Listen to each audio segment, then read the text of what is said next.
बच्चों आज स्टार्ट करते हैं। वेलकम बच्चों, फर्स्ट ईयर हिंदी मीडियम। देखो आज टॉपिक आपका चलेगा प्रक्षेप्य गति। प्रक्षेप्य गति में आपको आज पढ़ना है, ये लास्ट टॉपिक है और इस टॉपिक में लॉन्ग क्वेश्चन इस पर जरूर आना है। आपको जब एग्ज़ाम होगा इस पर क्वेश्चन आना है, इसे आपको तैयार करना है। प्रक्षेप्य गति, जब किसी पिंड को प्रारंभिक वेग से ऊर्ध्वाधर दिशा में किसी कोण पर फेंका जाता है, जब किसी पिंड को प्रारंभिक वेग से ऊर्ध्वाधर दिशा में किसी कोण पर फेंका जाता है तो वह गुरुत्व त्वरण के अंतर्गत ऊर्ध्वाधर तल में वक्रीय पथ पर गति करता है। इस गति को प्रक्षेप्य गति कहते हैं। तो क्या बताया, जब फेंकते हैं, जब किसी पिंड को ऊर्ध्वाधर दिशा में किसी कोण पर फेंकते हैं तो वह गुरुत्व त्वरण के अंतर्गत वृत्तीय तल में वक्रीय पथ पर गति करता है, तो ऐसी गति को प्रक्षेप्य गति कहते हैं।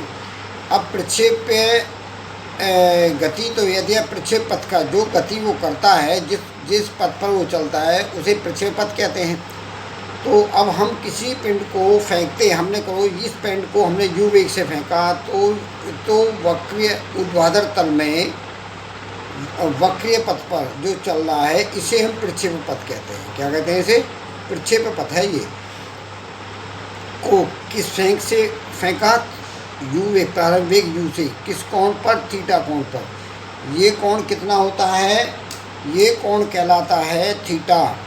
कोण क्या कहलाता है? थीटा कोण पर। ये थीटा कोण हो गया। थीटा कोण पर हमने इसको यू वेग से प्रक्षेप किया। तो इसका जो वेग है दो भागों में, वाई एक्सिस में, एक्स एक्सिस में। जो एक्स एक्सिस पर होता है यू एक्स, वाई एक्सिस पर होता है तो यू वाई, दो भागों में टूटा। तो यहाँ भी वी एक्स और V Y, after some time velocity V हो गई तो वेग वी हो गया, तो ये वी एक्स, ये वी वाई। अब यहाँ पर आकर के हमारा जो इनिशियल वेग वेलोसिटी है वो जीरो हो जाएगी, तो ये वी एक्स वेग से चलेगा। इस तरीके से ये नीचे आकर के जिस वेग से टकराएगा वो अंतिम वेग होगा। ठीक है। तो अब इसमें जो इसकी क्षैतिज दूरी होती है, इस क्षैतिज दूरी को परास कहते हैं। ऊर्ध्वाधर दूरी को प्रक्षेप ऊंचाई कहते हैं। ऊर्ध्वाधर दूरी को प्रक्षेप ऊंचाई कहते हैं। ठीक है। तो अब इसमें हम ये कहते हैं प्रक्षेप पथ का व्यंजक। तो प्रक्षेप पथ होगा जब किसी पिंड को किसी वेग पर वक्रीय पथ पर चलता है तो उस वक्रीय पथ को हम प्रक्षेप पथ कहते हैं।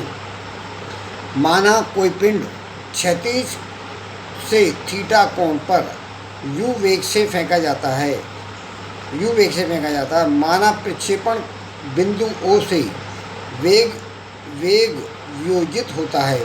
प्रक्षेपण बिंदु से वेग क्या हो या वियोजित होता है। कैसे?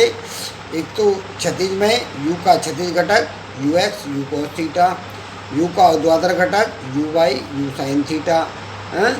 अब t सेकंड के बाद पिंड का जो क्षैतिज विस्थापन हुआ, जो क्षैतिज दूरी हुई t सेकंड बाद, सपोज करो ये यहाँ पहुँच गया, तो क्षैतिज दूरी कितनी होगी? x हमारी।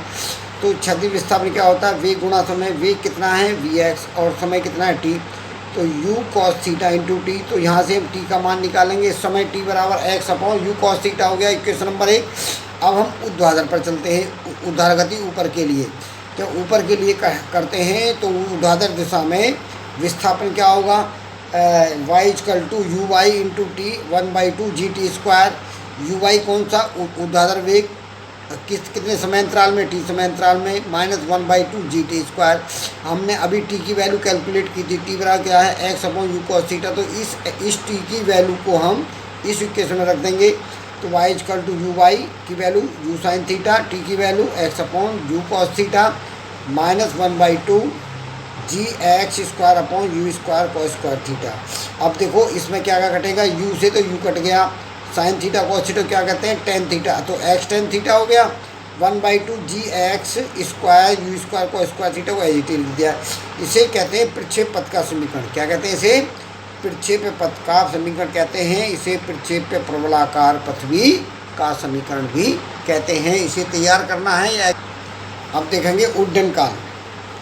प्रक्षेप पथ पर लगने वाले प्रक्षेप पथ पर चलने वाले लगने वाले टकराने से पहले समय को हम उड्डयन काल कहते हैं।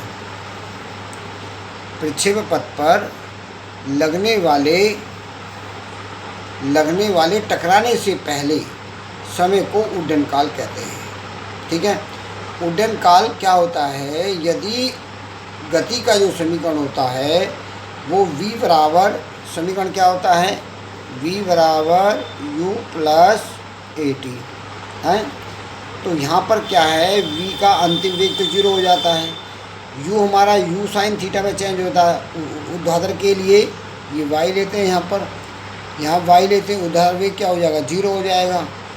ए हमारा g में चेंज हो जाएगा इंटू टी माइनस, तो इससे हम टी की वैल्यू निकालें u साइन थीटा अपॉन जी।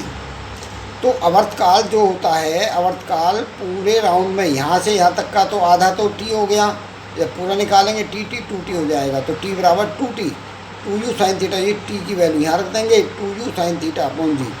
ये आवर्तकाल का प्रक्षेप पथ पर, प्रक्षेप पथ के दौरान लगने वाले समय को उड्डयन काल कहते हैं। इसे टी से व्यक्त करते हैं।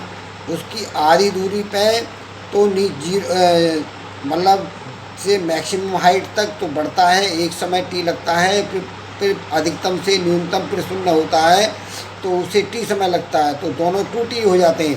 तो कुल समय हमारा आवर्तकाल जो होता है वो हमारा 2t, 2u sine theta upon जी। अब आता है प्रक्षेप ऊंचाई। पिंड के पथ के उच्चतम बिंदु की ऊर्ध्वाधर ऊंचाई को प्रक्षेप ऊंचाई कहते हैं। इसी पिंड के पथ के उच्चतम बिंदु की ऊर्ध्वाधर ऊंचाई को प्रक्षेप ऊंचाई कहते हैं।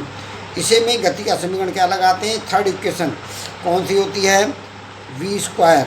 कौन सी इक्वेशन लगाते हैं? v स्क्वायर बराबर u स्क्वायर माइनस 2gh, ये इक्वेशन लगाते हैं। तो यहाँ वेग जो हमारा 0 हो गया, अंतिम वेग u square sine square theta 2gh। इससे हम h की वैल्यू निकालेंगे u square sine square theta upon 2g। तो अगर हमारा थीटा का मान 90 है तो ऊंचाई हमारी मैक्सिमम हो जाएगी u square upon 2g। Maximum height के लिए फॉर्मूला ही लगाते हैं। अब आते हैं प्रास। जो प्रास होती है उड्डयन काल के दौरान पिंड द्वारा चली गई दूरी, उड्डयन काल के दौरान पिंड द्वारा चली गई क्षैतिज दूरी को हम प्रास कहते हैं। इसे आर से व्यक्त करते हैं। प्रास आर बराबर क्या होता है? क्षैतिज वेग गुणा समय, समय का मतलब उड्डयन काल। तो क्षैतिज वेग कितना है? u कॉस थीटा, और ये कितना है? 2u sine theta.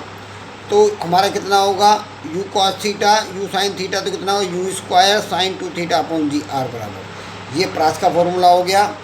ये आपको तैयार हो गया। यहाँ तक ये चैप्टर आपका आज ख़त्म, और इसके बाद कल आपका यथा समय इसके न्यूमेरिकल स्टार्ट होंगे। इसे आपको तैयार करना है। ये पूरा जो आज पढ़ा है एग्ज़ाम में रखा मिलेगा, इसे तैयार करके आना है। ओके।